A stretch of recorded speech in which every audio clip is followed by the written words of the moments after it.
castration of the Major League Baseball manager as we know it. Ask me about my winner! And during that stretch, when they won 5 games and lost 3 games, the games they lost, they scored 0, 1, and 3 runs. A very good possibility to have Chris Bryant was on the Chicago Cubs roster opening day. I have many leather-bound books. My apartment smells of rich mahogany.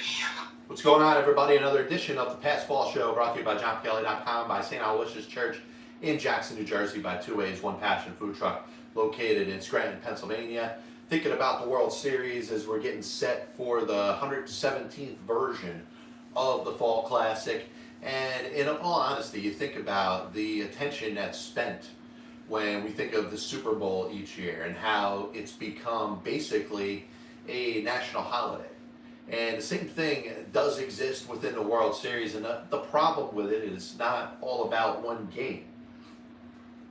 So you can't get all your family and friends together with some nice hors d'oeuvres and some chicken wings and beer and celebrate what could be anywhere from 4 to 7 games on 4 to 7 different days. So you understand the differences between the World Series and the Super Bowl, but as far as an event, as far as something that culminates what I still believe is the greatest sport in the world, it's something that's worth spending time thinking about, analyzing, and getting excited for. Like I said, this is the 117th official World Series. There was World Series before 1903, which was the first official World Series between the American League and the National League team. It was the Boston Americans beating the Pittsburgh Pirates in a best-of-9 series. They won 5 games to 3. But prior to that, there was a National League versus National League World Series that existed in 1892. And you had the Boston Beaneaters beating the Cleveland Spiders 5 games to 0 in what turned out to be a best-of-9 series. And prior to that, if we go back into our baseball history, in the 19th century, they had the National League, obviously, which goes back to 1876. A competitive league, which was set up to compete against the National League, was called the American Association. And that league was up from, I believe it was 1882 up until about 1890. But they had played a World Series between the American Association and the National League between the years of 1884 and 1890. 2 years, the series ended up being split. So there wasn't a World Series champion, but the other, 2, 4, 7, the other 5 seasons, there were World Series champions. World Series champions that we don't count when we're discussing the all-time World Series champions, but the New York Giants won in 1888 and 1889. The now, you look at it, 8-time World Series champion in the World Series quote-unquote official era. Potentially, they're 10-time World Series champions, and you look at them for that reason, and it's hard to see it any differently, because I understand, you've kind of been trained 117 World Series. Listen, I've spent the time waxing poetically about it, about how this series seems to just go on, and is exactly what it is. But can we look at the New York /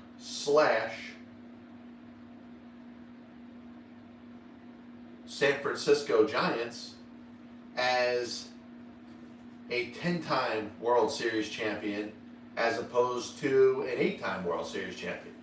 And the Detroit Wolverines, who have no connection to the Detroit Tigers, they were a National League team, a team that was contracted for the National League after the 1899 season. They have a World Series championship.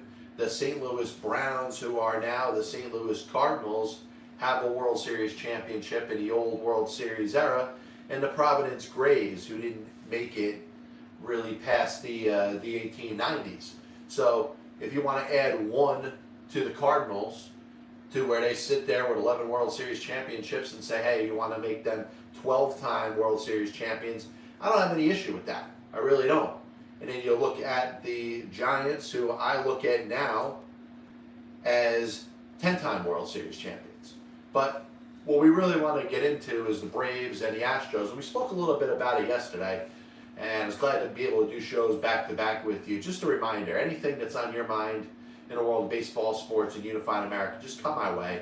Shoot it at me, whether it's through Facebook, and whether it's through YouTube. Anything you want to comment, even if you're watching a YouTube video later on. I did something yesterday. I'm going to start with an errors and omissions section, because Lord knows, as I go talk too fast, I'm bound to screw something up. I'm going to count them over in my comments section. So if you don't see anything in the comments section, that means that I successfully made it through the show without screwing anything up. But obviously there's a lot of fans that are going to be a little polarized with the World Series. Some people that are pissed off at the Astros still from a grudge they carry from 2017. Something I found fascinating, you look at the four offensive players that were allegedly involved in this cheating scandal. You make it whatever you want to be. If it means a lot to you, then more power to you. I insist that there's been so much cheating that's existed throughout the history of baseball that you can't root for a team that probably hasn't been involved in some way, shape, or form. So to basically call the Astros out for something that there's probably more evidence that they did, and just because your team didn't get caught doing exactly what they're doing, there's deviousness, and within deviousness there is it comes from gamesmanship that is kind of pushing the line. Gamesmanship, since its inception, is always going to push right up against that line over what's ethical and unethical, which is right and which is wrong. Right there on the cusp of it. Sometimes it may go overboard, sometimes it may go over the line, and other times it might be right up against the side of the line. So, this whole Astros thing where we blow it out of the world, making the Astros out to be these cheaters, I don't think they are. And I think it's time, especially if they come out and they beat the Braves in the World Series here, it's probably time to start celebrating them as one of the best teams of this era. Chance that Carlos Correa could hit free agency. He's going to be a free agent at the end of the year. There's a chance the Astros may not be able to pony up the money to bring him back. This may be the last dance, per se, for the Houston Astros, with Alex Bregman, with Jose Altuve, with Yolieski Gurriel.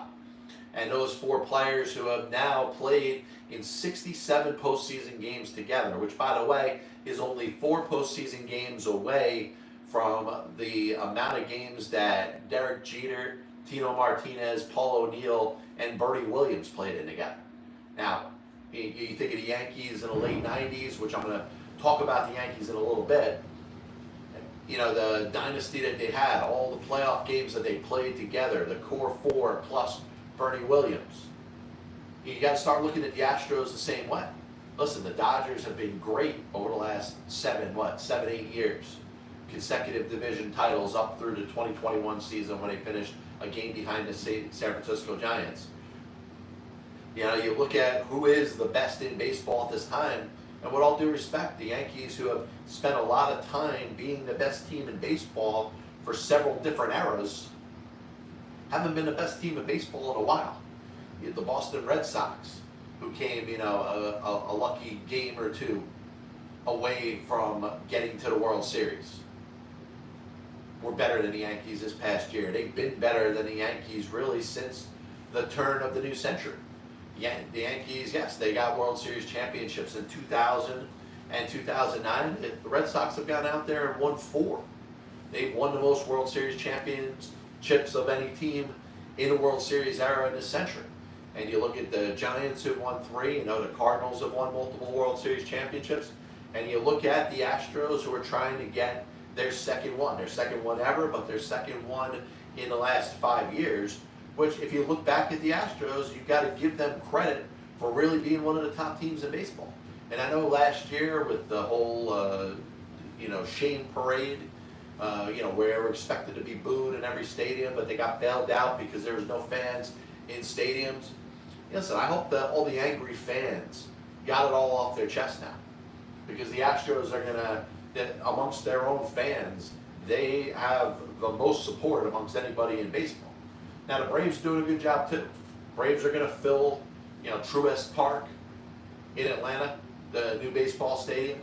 and there's a lot of fans there. One of the things that's going to stand out to me that I think is great for baseball is the Braves being in the World Series gives baseball another chance to make up for one of their mistakes. And they decided to get into politics. They decided to allow something that had nothing to do with baseball influence one of their decisions. And once again, this will never be a political show. I will never share any political opinion one way or the other when I'm talking about baseball. But the decision was made to take the All-Star game away from Atlanta for this year. And like I said, it was for reasons that had nothing to do with baseball. Whether those reasons are right, whether those reasons are wrong, the bottom line is the decision had nothing to do with baseball.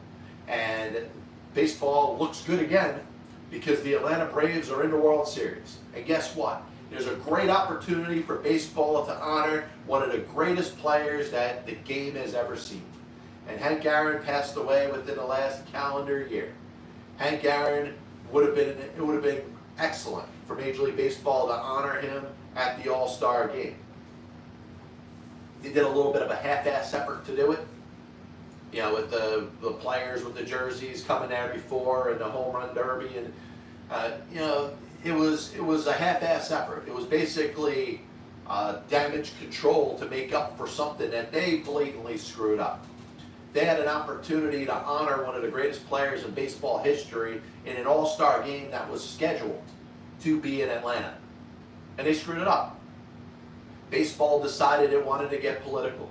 And like I said, whether you believe or don't believe in politics, whether, whatever your side of the spectrum is when it comes to this particular issue, I don't give a shit. I really don't give a blessed shit about your political opinion. The bottom line is, as it applies to baseball, baseball made a decision that had nothing to do with baseball. And that shouldn't have happened. They should have stayed out of it. They should have used the All-Star game as an opportunity to honor one of the greatest players to ever play in Major League Baseball history, and they chose not to do that. But now, they get a reprieve. The World Series in Atlanta. The 88-win Atlanta Braves, the team that had the best record in Major League Baseball after the trading deadline. Alex Anthopoulos went out there, he went all in. He traded for Eddie Rosario, John Peterson, Adam Duvall, Jorge Soler. You don't see him much in the postseason, but he traded for Dick Rod from the Pittsburgh Pirates, one of the better relief pitchers in the game. And he sent the message to the Atlanta Braves and those players that are on that field. The Braves, 3 games under 500 on July 23rd, 6 games out of first place behind the Mets, who at the time were 9 games over 500. Now listen, you could say that the Mets were kind of on their way down. Everybody looked at that 13-game stretch in September when the Mets were playing the Dodgers, the Giants, the Dodgers, and the Giants, and 13 consecutive games. It didn't look good, and the Mets went 2-11 in that stretch, as could be expected. It was an opportunity for the Braves, but the Braves had already made the decision that they were going to be in this year because their general manager did everything he possibly could to put the best squad together. Those 4 players that came over, they may not have been able to do anything physically on the field, but it re-energized that Braves clubhouse. The Braves started to look at themselves every day like they're a winner. It didn't matter where they were in the standings. They looked at themselves as a playoff team from that point forward, and they played like that. And you look at 88 wins and you say, oh man, it's a disappointment because the Giants won 107, the Dodgers won 106, the Brewers won 95. All things that have value to them. But in the end, we like to talk about how the Stanley Cup playoffs in hockey are about who's the hottest goalie, who's the hottest team playing the best at the right time.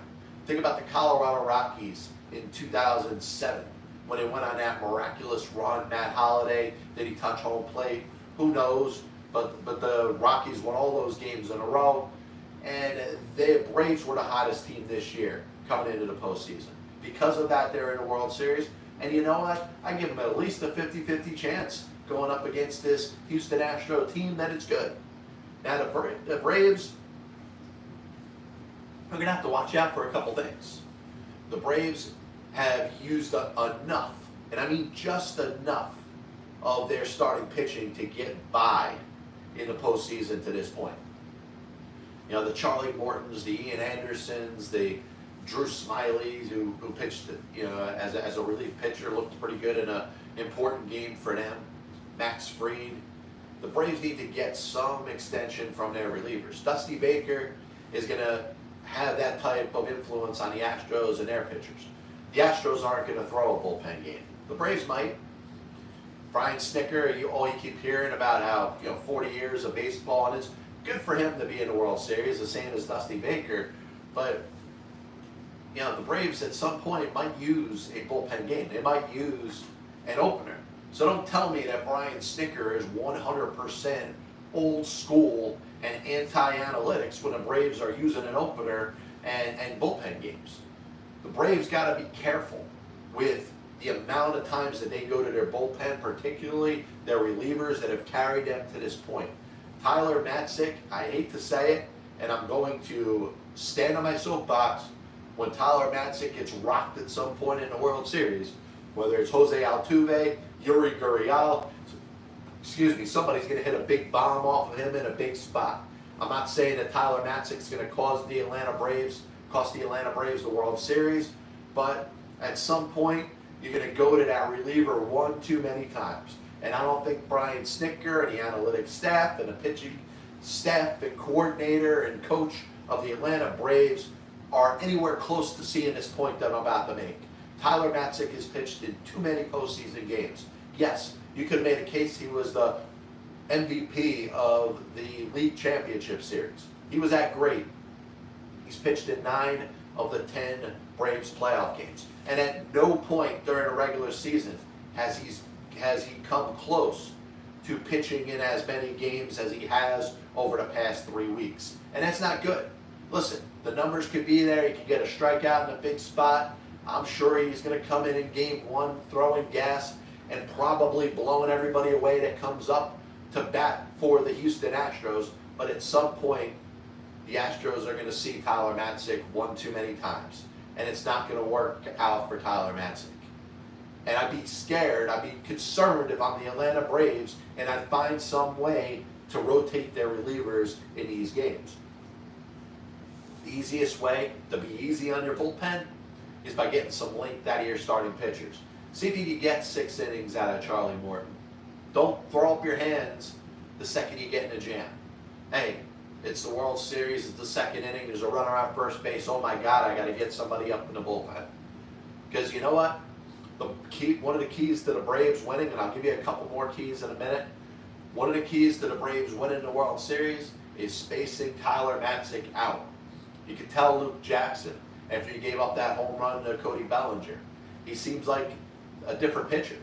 The Dodgers had a hard time with him up to that moment, but Cody Bellinger jumps that fastball that's almost at his eye level, hits it over the fence.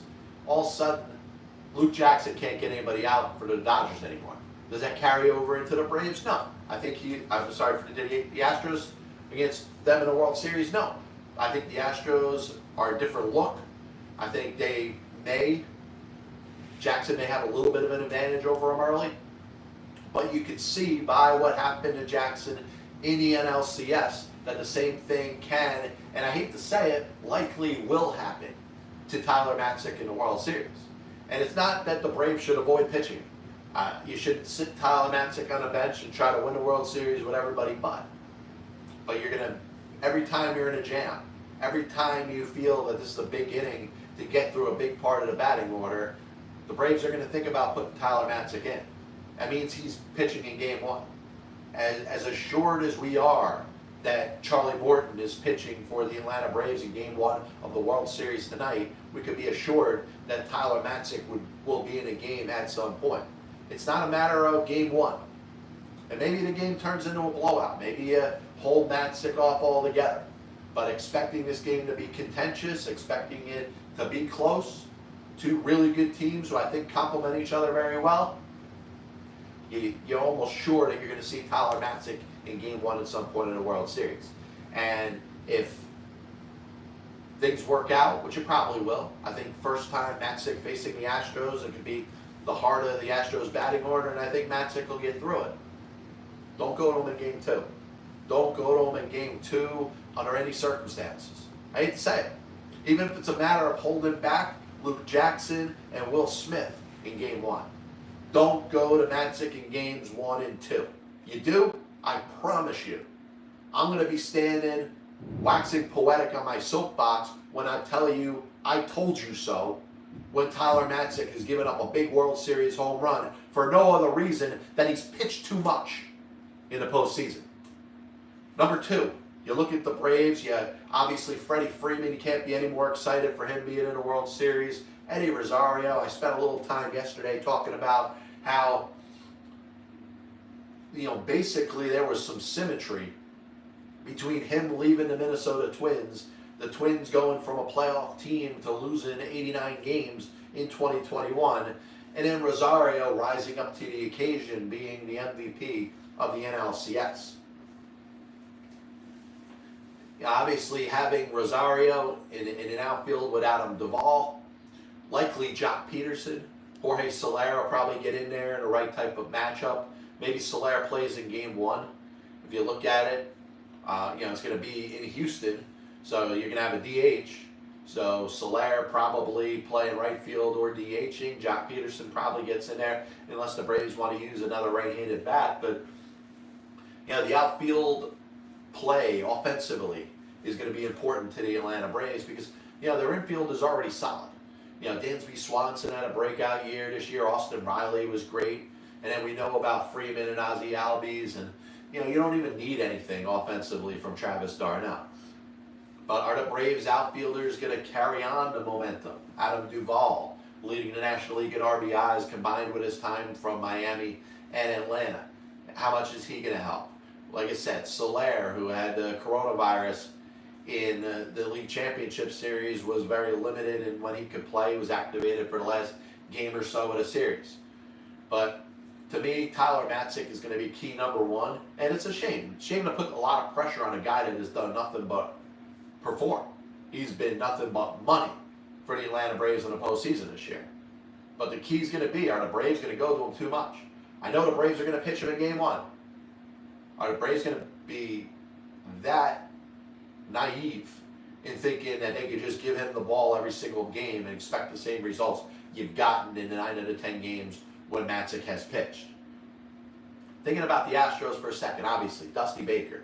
We're excited about Dusty getting into the postseason, getting to the World Series for the first time since 2002.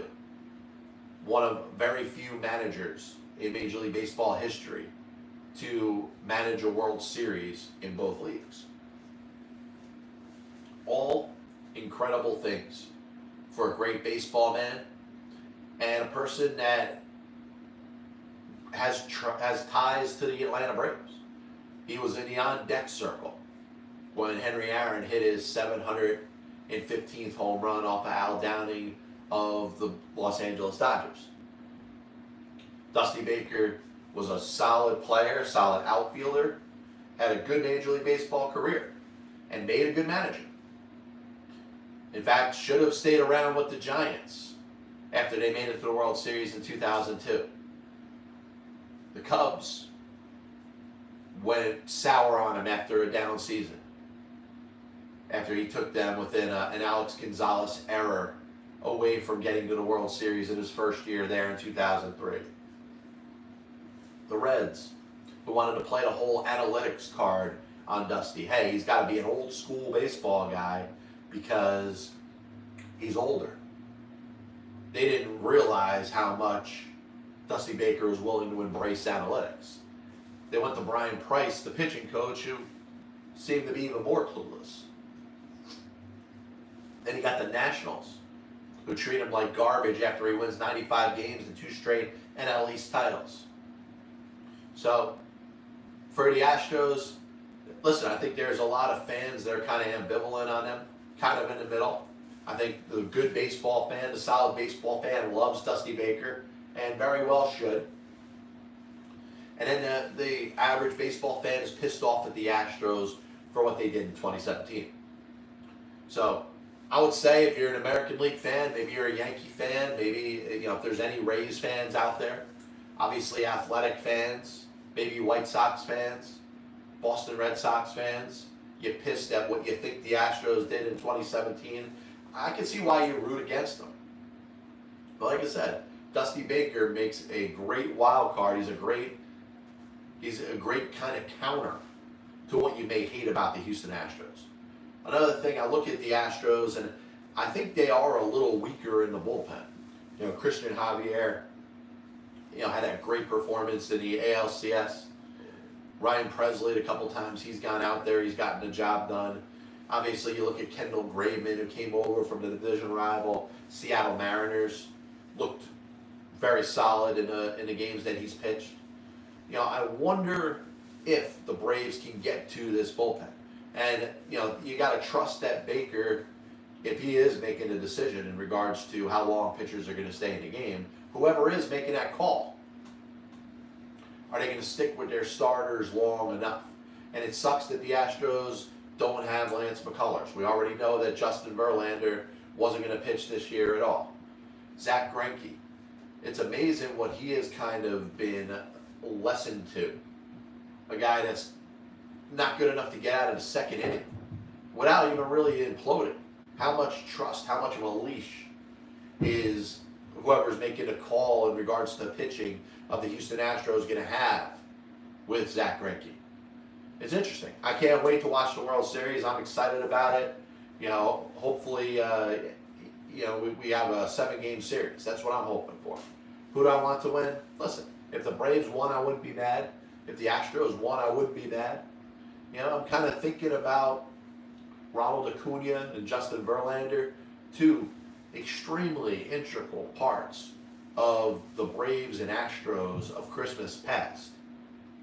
And one of them is going to be a World Series champion without the benefit of that star player. Will it be the Astros for the second time? Will it be the Braves for the first time in 26 years?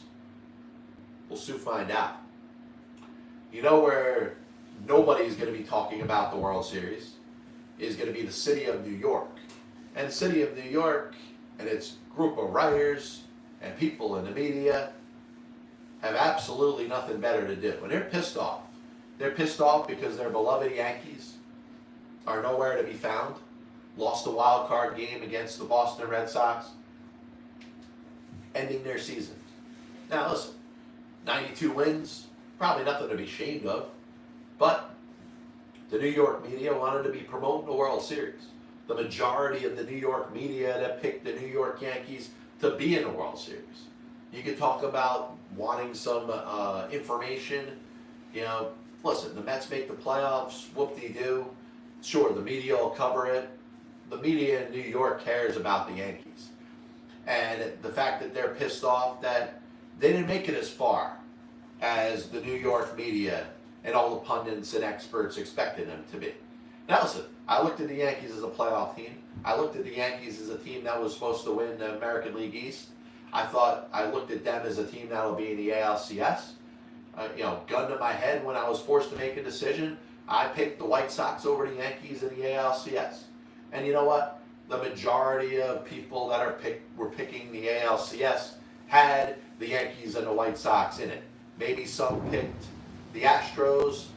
Maybe there was some weird team. Maybe somebody believed in the Blue Jays. But for the most part, it was White Sox, Yankees. Obviously, neither of those teams played in the League Championship Series this year. But my point when it comes to the New York media, they need something to talk about. They can't talk about the Yankees and what went wrong. So you got Bob Klapisch basically taking the role of, hey, I'm going to do something about the Yankees to bring them attention.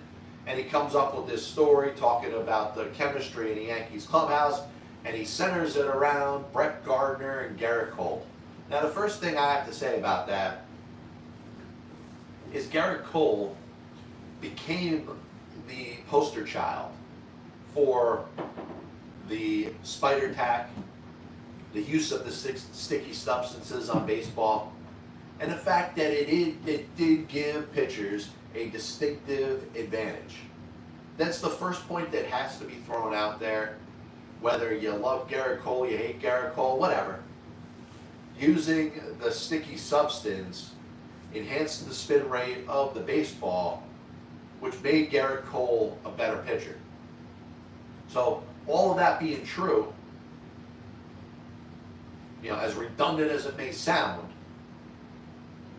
is the reason why Gerrit Cole would be upset with the elimination of the sticky substances in baseball. And baseball did a bad job of this from the beginning.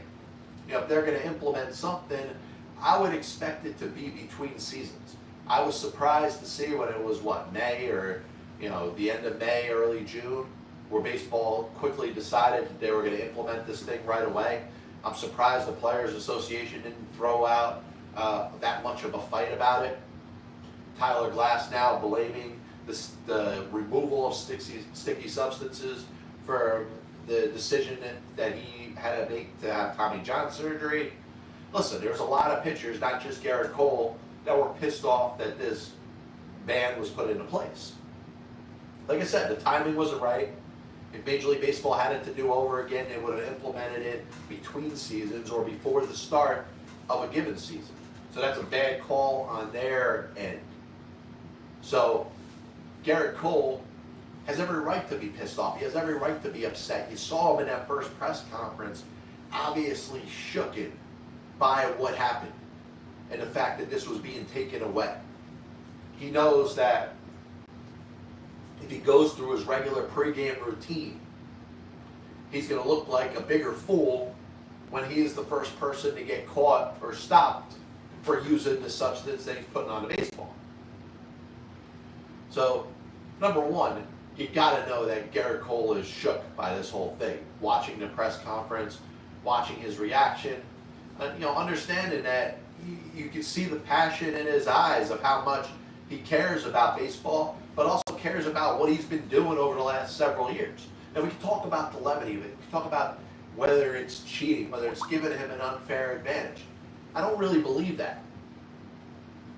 I mean, batters are going to do everything they can to give themselves an advantage. If a batter puts pine tar on his glove or on his bat, does that give him an advantage?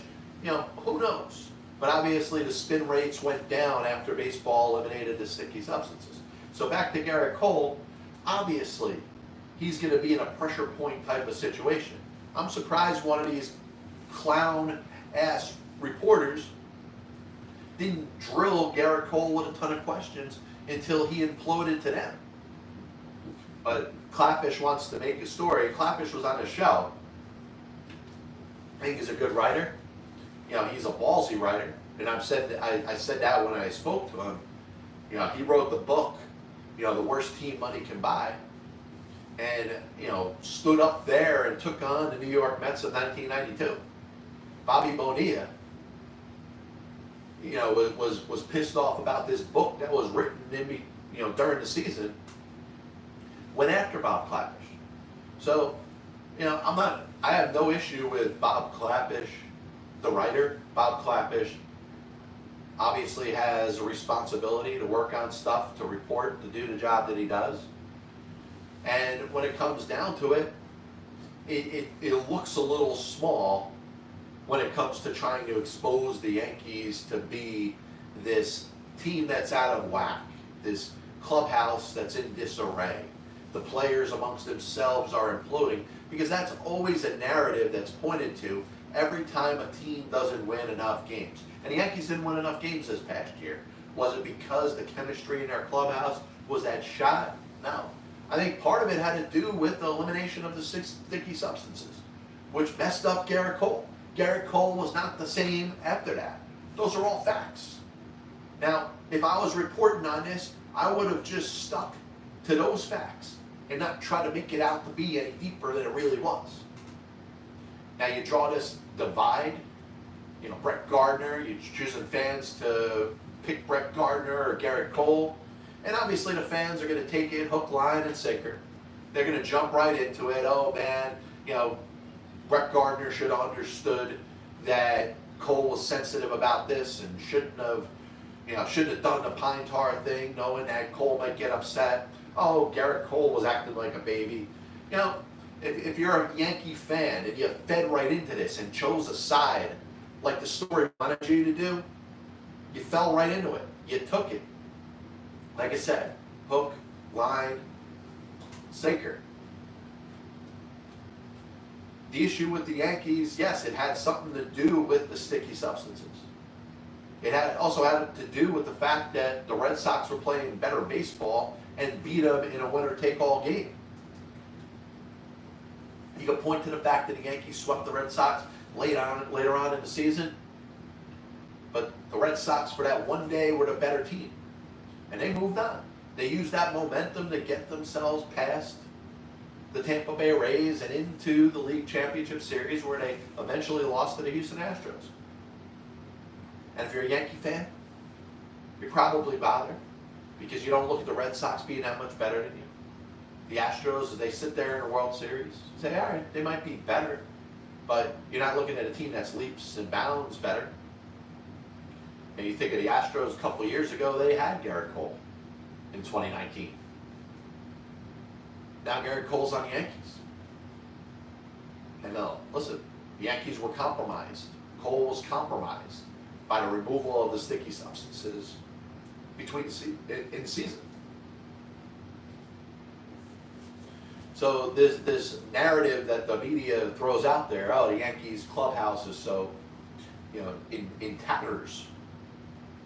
Gardner and Gerrit Cole aren't getting along, forcing the fans to pick sides.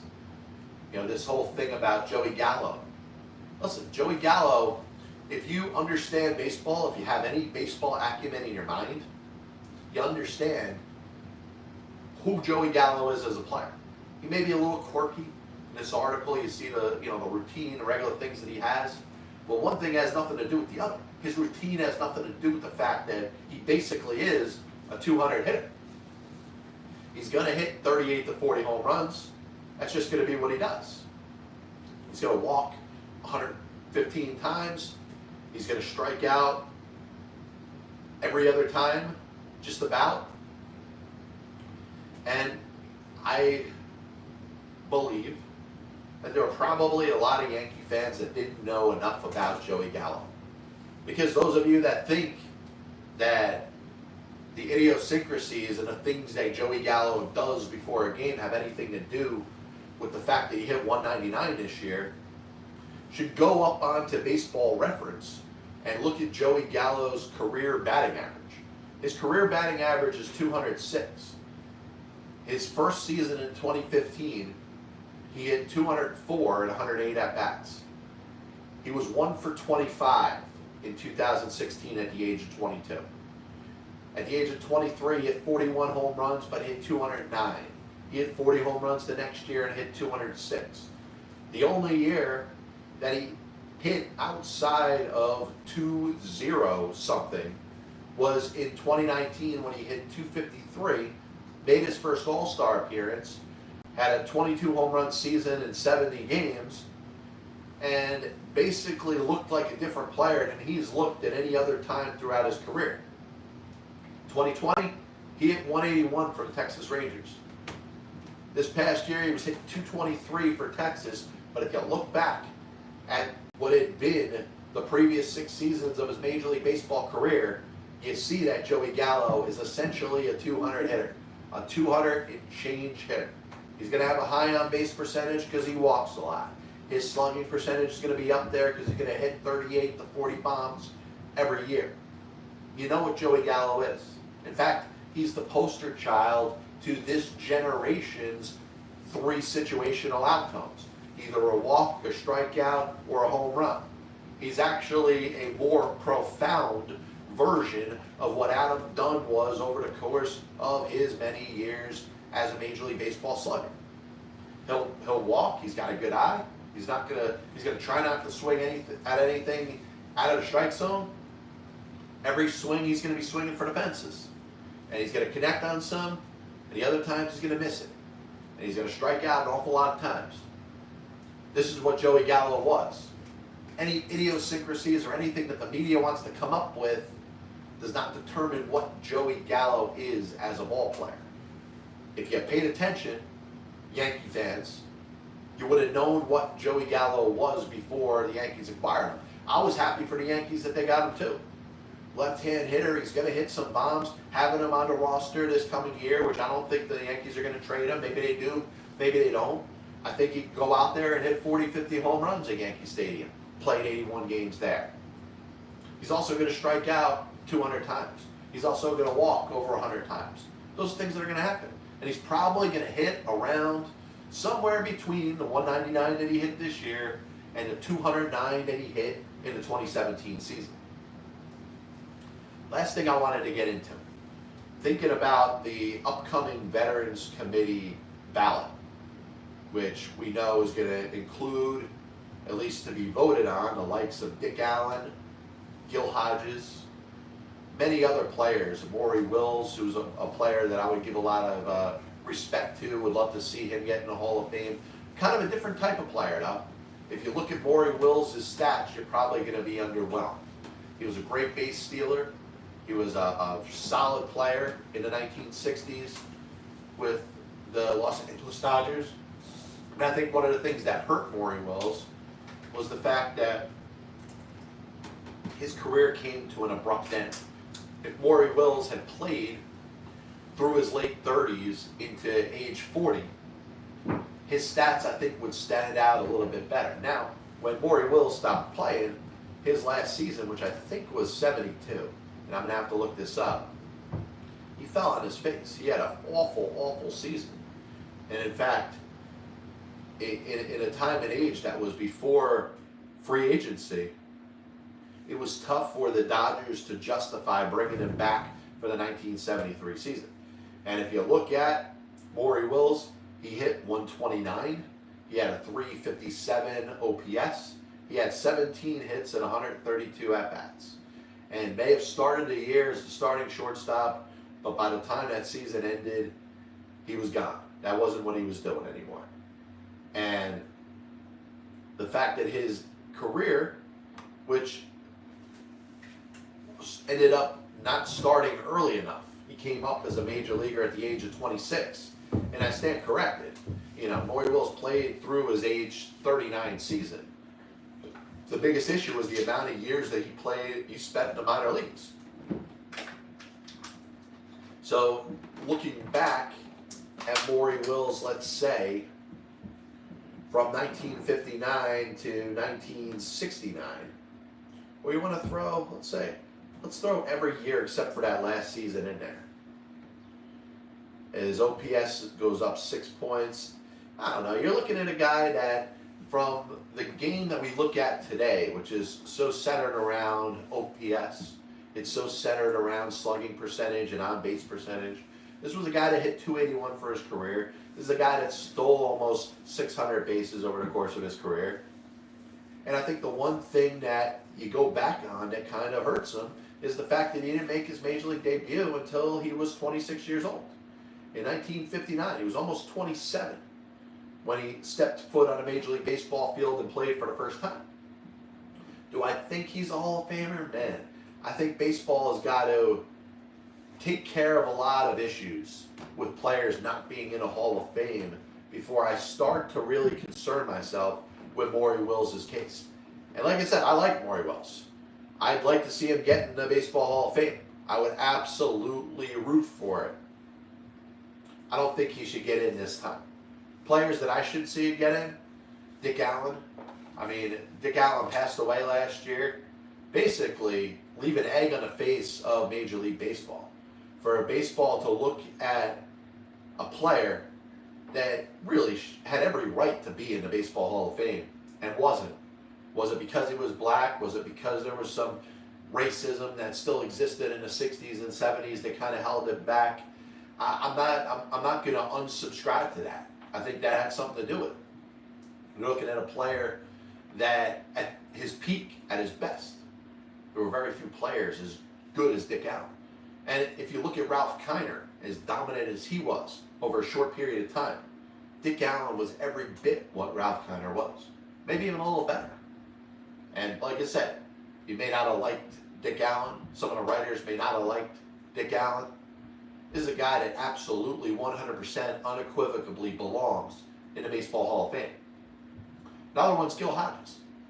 When you look at the 1950s, talk about a first baseman in the National League that was more productive offensively, remember, defensive metrics are a little harder to read in the 50s. You got some understanding of who a good defensive player was by watching them because there's a little more film available. But you didn't have the perfection when it comes to field and equipment that you have right now. Certainly from a tracking standpoint, is a little bit harder to go back in the 50s and understand what somebody was as a defensive first baseman. But from everything you hear, Gil Hodges was solid. But he was also a premier power hitter at a premier position. And for some reason, doesn't get looked at as a Hall of Fame player. Now you think of first baseman, and first basemen have always been judged the hardest. Fred McGriff had 493 home runs. Really no reason for Fred McGriff to not be in the Baseball Hall of Fame. You could say with McGuire, how it's steroids, but he hit almost 600 home runs. You look at other players that played the first base position. Don Mattingly played it well. Keith Hernandez played it well. And, Gil Hodges, I think, getting into baseball's Hall of Fame could be the first step in maybe correcting some of these errors when it comes to the tough judgment that the baseball writers and the Veterans Committee have on its first baseman. Gil Hodges belongs. You look at Gil Hodges and his career and his stats. This was a player that was one of the top players in the 1950s. And I get it. The Dodgers had a series of Hall of Famers, Jackie Robinson and Duke Snider and Pee Wee Reese. But you can even make a case, and there's no disrespect meant towards Pee Wee Reese, but Pee Wee Reese wasn't a power hitter. Pee Wee Reese was a beloved player. He was a glue type of player. He was like Derek Jeter with 2,000 hits as opposed to 3,600. If Derek Jeter had 2,100 hits or however much Pee Wee Reese had, he'd be a Hall of Famer because of his presence, because of what he was known as a ball player, because of the intangibles. The same type of things that Pee Wee Reese had. But if you ask me which player would you put in the Hall of Fame and which player would you not put in the Hall of Fame, when we're talking about Gil Hodges and Pee Wee Reese, I would go with Gil Hodges in a heartbeat. And he's talking about a guy that, by the way, OPS 846 for his career from his prime years, from 1949 to 1959. I'm going to pop this up for a second, just hold on. Whoops. So 49 to 59. He had an OPS of 877, 281 batting average, averaged 30 home runs a year for 11 seasons. To me, that's Hall of Fame. 127 OPS plus. So part of it I don't understand. The other element that I want to get into, and I'm glad to hear that there's going to be a committee, some members of the Negro Leagues committee are going to provide some information, some data, and perhaps some suggestions when it comes to players that could be up for Hall of Fame consideration this year. And there's two players that stand out to me. I know Buck O'Neill's going to get a lot of respect, and I don't have any issue at all with Buck O'Neill getting in the Hall of Fame. In fact, I'm going to use that as a preface by saying that Buck O'Neill, the player, doesn't meet the standards that some of the other players in the Negro Leagues that haven't been put in meet. Buck O'Neill, the voice on Ken Burns' Talking Baseball, is a Hall of Famer. Buck O'Neill, the pioneer, is an absolute baseball Hall of Famer. Buck O'Neill, the first black coach in segregated baseball history, is a Hall of Famer. And Buck O'Neill, the person, is a baseball Hall of Famer. But I look at two players, one of whom has been chronicled over the past, I'm sorry for missing that word up, but he's been spoken about very much over the past couple of years. And the Donaldson Network has done a great job of bringing up the accomplishments of that of left-hand pitcher John Donaldson. Now you look him up on Baseball Reference, Unfortunately, the Negro leagues that were granted major league status were from the years of 1920 to 1948, which by that time John Donaldson was washed up. John Donaldson had pitched in so many innings by that point, his arm was ready to fall off. Now, Satchel Paige, known as a great pitcher through so many innings, was an absolute, unequivocal Baseball Hall of Famer, may not have thrown as many innings as John Donaldson did. John Donaldson pitched at a point where pitchers were expected to pitch at the very least every other day. But he threw so many innings, struck out over 5,000 batters over the course of his baseball career. Doesn't get any credit because a lot of those stats weren't kept. And the naysayer, those that's going to knock John Donaldson, are going to be the ones that say, oh, well, some of those 5,000 strikeouts were probably against semi-pro teams. Some of them were against barnstorming teams. Some of them were against a group of janitors, bankers, and plumbers that organized themselves a baseball team. Well, you know why? Because of the racism that existed in the country at that time that held guys like John Donaldson back. Why the hell couldn't he have pitched in the major leagues? And you look at the likes of Cap Anson, you look at eventually, which became the first commissioner of Major League Baseball, and the racism that existed there holding a tremendous black pitcher back. Baseball has a chance to get it right by putting this man in its Hall of Fame. Another player I would consider was somebody that sadly lost their life at the age of 30, but early on in their career did nothing but hit. And we talk about Charles Chino Smith. And in my book, which at some point I may or may not release, the 70,000 or so words that exist in my top 100 offensive position players to ever play, Chino Smith is in my top 100. And there's a guy that in the year of 1929, he hit 451 with a 1421 OPS. Hit 408 for his career. I think there's other official stats that his batting average at 398. This was a guy that only played 5 seasons from 1925 to 1929, but has a good reason for only playing 5 seasons. He died when he was 30. He died right there in the prime, within the prime of his baseball career. I'd like to see him in baseball's Hall of Fame. And it's a stretch for the Veterans Committee to put four men in. We know that. The Veterans Committee has opened up over the last couple of years the likes of Marvin Miller and Ted Simmons and Lee Smith and Jack Morris and Alan Trammell. Baseball has corrected a lot of wrongs. Harold Baines getting in.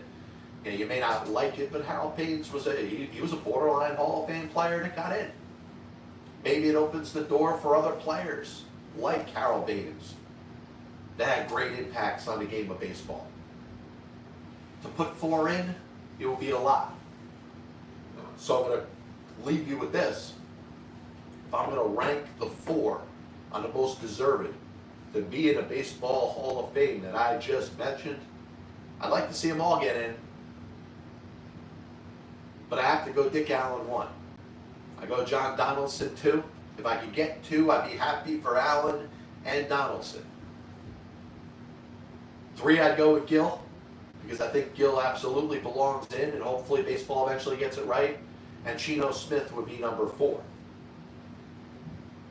Thanks for staying with me here. Another edition of the Passball Show brought to you by JohnPLA.com, by St. Aloysius Church in Jackson, New Jersey, by 2A's One Passion Food Truck, located in Scranton, Pennsylvania.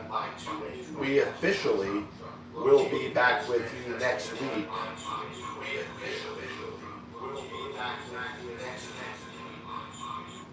Like the idiot I am as I'm screwing this thing up. But God bless you. And as always, I'll see you on the other side. How come you're only looking at a certain amount of money that gets rewarded to a particular franchise as we hit the halfway point here in the past ball club? Why don't you give it all for a majority to the team that wins the freaking World Series? I was gonna listen to that, but then I just carried on in my life. I mean, come out as the biggest Major League Baseball manager apologist. It only makes some work just hard enough not to get fired. Because hitters are going out there saying, I'm either going to hit a home run or I'm going to strike out. And if I don't get a pitch that I feel like I can drive out of the park, especially your prospect whores and hoarders are going to be a little pissed off at me when I say this. There are only two managers in baseball's Hall of Fame who have losing records. One of them is the iconic Cognac, who you can say, in spite of winning 5 World Series championships as a manager, could be in as much as a pioneer and Bucky Harris.